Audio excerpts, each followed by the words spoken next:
চাপৰমুখৰ মাজমজিয়াত যোৱা এমাহ আগতে স্থাপিত জিষ্ণু হেয়াৰ ষ্টুডিঅ'ত নৱ সংযোজন কৰা জিষ্ণু লেডিজ বিউটি পাৰ্লাৰৰ উদ্বোধনী অনুষ্ঠানত দেওবাৰে কেকে নামেৰে বিখ্যাত জনপ্ৰিয় কৌতুক অভিনেতা সিদ্ধাৰ্থ শৰ্মাই উপস্থিত থাকি নৱ লেডিজ বিউটি পাৰ্লাৰৰ ফিটা কাটি উদ্বোধন কৰি নিজৰ কৌতুক বচনেৰে সকলোকে আপ্লুত কৰা দেখিবলৈ পোৱা যায়। মনোজ বৰাই আন্ধৰা উদ্বোধনী অনুষ্ঠানত ৰহা সমষ্টিৰ প্ৰাক্তন বিধায়ক গুণেশ্বৰ দাস, চিচিংফা গোষ্ঠীৰ জনপ্ৰিয় অভিনেতা ধন ভৰালী, অভিনেতা মনোজ শৰ্মা, সাংস্কৃতিক কৰ্মী মণি কলিতা, চাপৰমুখ গৌৰবাদ মণ্ডলৰ সভাপতি দীপক তামুলী, বিশিষ্ট ব্যৱসায়ী ফাৰুক আহমেদ, বিশ্বজিৎ বণিক, ৰহা আঞ্চলিক সাংবাদিক সন্থাৰ সভাপতি Dipak Kumar Sharma, Jishnu ladies beauty parlour স্বত্বাধিকাৰী ভৃগু বৰাসহ পৰিয়ালবৰ্গ আৰু স্থানীয় ৰাইজ আৰু গণ্যমান্য ব্যক্তিসকল উপস্থিত থাকে।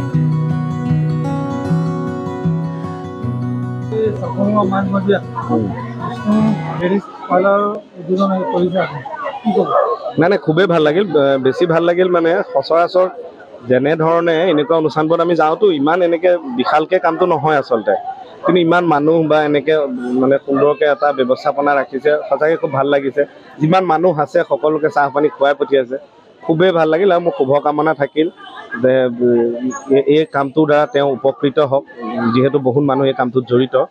আৰু বিভিন্ন মানুহ স্থানীয় মানুহকো আহ্বান জনাইছোঁ যে আহক, এবাৰ টেষ্ট কৰি যাওক, ভাল পাব। মই নিজেও চুলি মিলাইছোঁ, ধুনীয়া কাটে ল'ৰাটোৱে, বৰ ধুনীয়া কাটিছে।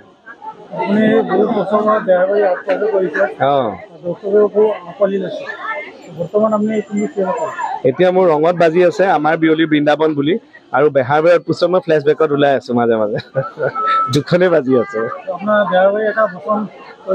বচন কিনো ক'ম আৰু, থেংক ইউ আচলতে সকলো ৰাইজক মোক সেৱা জনাইছোঁ যে ইমান মৰম দিলে বেহাৰবাৰী কেক, আৰু ভালে থাকক, চাই থাকক।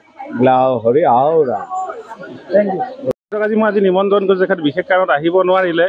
তেখেতকো মই এই অনুষ্ঠান আপোনালোকৰ জৰিয়তে তেখেতক মই শ্ৰদ্ধা নিবেদিছোঁ। তেওঁৰ কথা ৰাখিয়ে মই এইখন লেডিজখন আৰম্ভ কৰিছিলোঁ। আশা কৰিছোঁ সকলোৱে আঁকোৱালি ল'ব। জিষ্ণু হেয়াৰ ষ্টুডিঅ' সকলোৰে মৰমত অন্তৰত সোমাই পৰক, ইয়াকে কামনা কৰিছোঁ। ৰহাৰ পৰা সোহেল খাটানৰ report, IND 365 Assam north east.